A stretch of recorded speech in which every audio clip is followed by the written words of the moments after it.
Hello guys! Hello Sagittarius! Welcome dito sa aking channel. Kabalaran 888, welcome! Alamin natin kung anong messages, vibration, gabay energy. This is general reading, so pwede kang makaresonate, Sagittarius. Naka-reverse yung inner temple. Wow. Sagittarius, are you located sa international ba? O FW ka ba? Or maybe, nasa malayo ang lugar? Because this Mentican card ay parang namimiss mo yung pamilya mo, yung tahanan mo. You're longing for home. You're belonging. Yung pag-aari mo. Okay? Paki-comment nga sa comment section. Posibleng sa linggong ito, makaramdam kayo, Sagittarius, ng pagka-miss.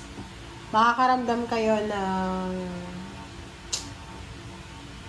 anong tawag dyan?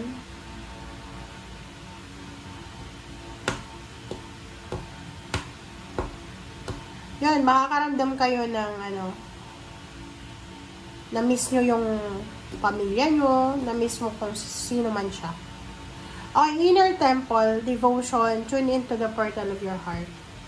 Reverse siya, sinasabi ng bara sa'yo na huwag tayong masyadong emosyonal sa linggong ito.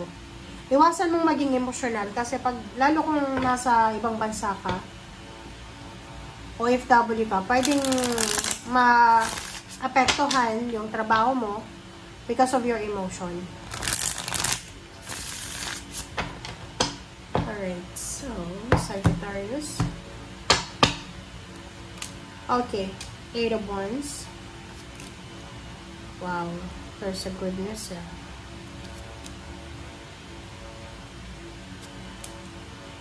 Nakakaloka. Okay. Ano ba yan? King of Wands. 3 of Wands. Wow, ang ganda. Alright.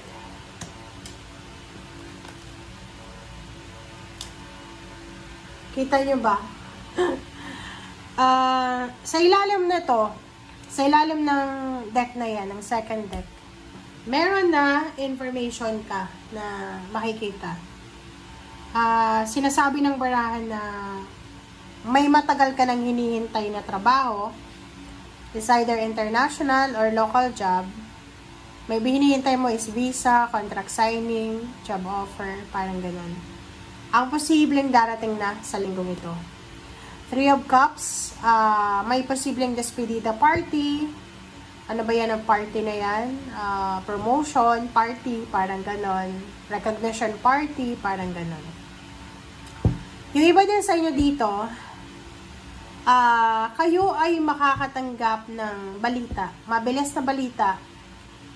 And this one is all about yun. News about the new job.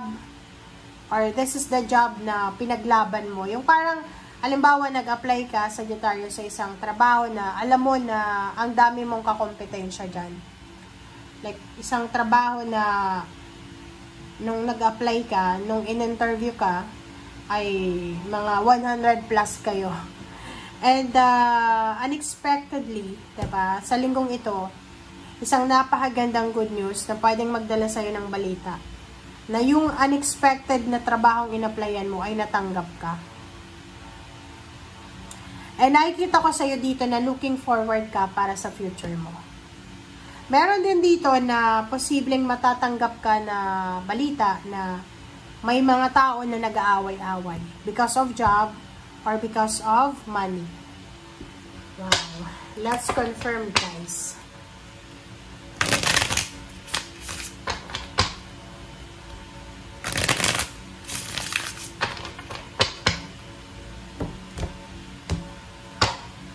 Okay, 8 of Wands. Wow. So there's a good news about quarrel. Sorry guys. There's a good news about like for example, may kakilala ka na nagpapatayo ng bahay, ng malapalasyong bahay. There's a good news about wedding. There's a good news about pregnancy. there's a good news about new life, parang ganun. Ace of Swords, King of Swords, King of Wands.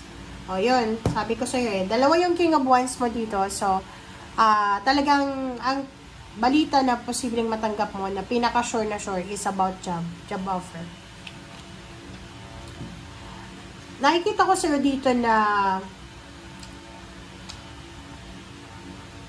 posibleng yung tao na nakaaway mo, yun nga, diba? Parang related to sa'yo. Pwedeng mayroon kang nakaaway sa loob ng trabaho, sa loob ng business, na medyo ma-otoridad, ang posibleng makakausap mo sa linggong ito. And possible na magkaroon ka ng problema sa kanya. Okay, Judgment. Sinasabi ng baraha sa'yo dito na sa linggong ito, may kailangan kang gawin, may kailangan kang pagdesisyonan, may kailangan kang solusyonan. Nakikita ko sa'yo dito na ang dami mong gustong gawin, ang dami mong gustong plano, pero parang yung plano mo na isasantabi lang kasi parang natatake for granted yung mga plano mo.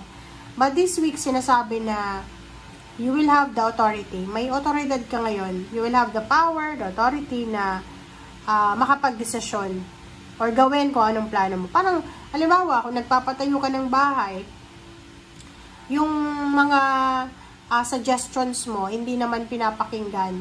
But sa linggong ito, out of the blue, bigla kang magkakaroon ng power and authority na makikinig sa'yo yung mga tao sa paligid mo. Alright, thank you. What's your advice from your tarot?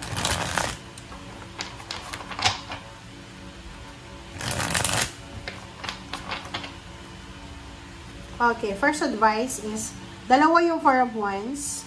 So, nakikita ko sa'yo dito na there's incoming wedding, there's incoming housewarming, house party, binyagan, baby shower, or kung ano pa man. Next is Nine of Swords. Nakikita ko sa'yo dito na iwasan mo yung sobrang pag-a-analyze, iwasan mo yung sobrang selos. Kung halimbawa, this one is all about family, relationship, love life. Iwasan natin yung overthinking, overanalyzing. Iwasan natin yung sobrang selos, tamang hinala, ganyan, ganito. The Devil, yun. So, if ever lang sa relationship, yun, sa relationship or family, iwasan mo din yung makinig sa mga chismis, sa mga kwento, ganyan, ganito.